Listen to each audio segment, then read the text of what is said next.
కీర్తనల గ్రంథం 24వ కీర్తన. భూమియు దాని సంపూర్ణతయు లోకమును దాని నివాసులును యెహోవాయే. ఆయన సముద్రముల మీద దానికి పునాది వేసెను, ప్రవాహ జలముల మీద దాని స్థిరపరచెను. యెహోవా పర్వతమునకు ఎక్కినవాడెవడు? ఆయన పరిశుద్ధ స్థలములో నిలవదగిన వాడెవడు? వ్యర్థమైన దాని యందు మనస్సు పెట్టకయు, కపటముగా ప్రమాణము చేయకయు, నిర్దోషమైన చేతులను శుద్ధమైన హృదయమును కలిగియుండువాడే. వాడు యెహోవా వలన ఆశీర్వాదము నొందును, తన రక్షకుడైన దేవుని వలన నీతి మత్వము నొందును.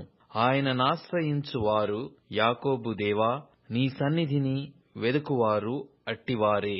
గుమ్మములారా, మీ తలలు పైకెత్తుకొనుడి. మహిమగల రాజు ప్రవేశించునట్లు పురాతనమైన తలుపులారా, మిమ్మును లేవనెత్తుకొనుడి. మహిమగల ఈ రాజు ఎవడు? బలశౌర్యము గల యెహోవా, యుద్ధశూరుడైన యెహోవా. గుమ్మములారా, మీ తలలు పైకెత్తుకొనుడి. పురాతనమైన తలుపులారా, మహిమగల రాజు ప్రవేశించునట్లు మిమ్మును లేవనెత్తుకొనుడి. మహిమగల ఈ రాజు ఎవడు? సైన్యములకు అధిపతియగు యెహోవాయే. ఆయనే ఈ మహిమగల రాజు.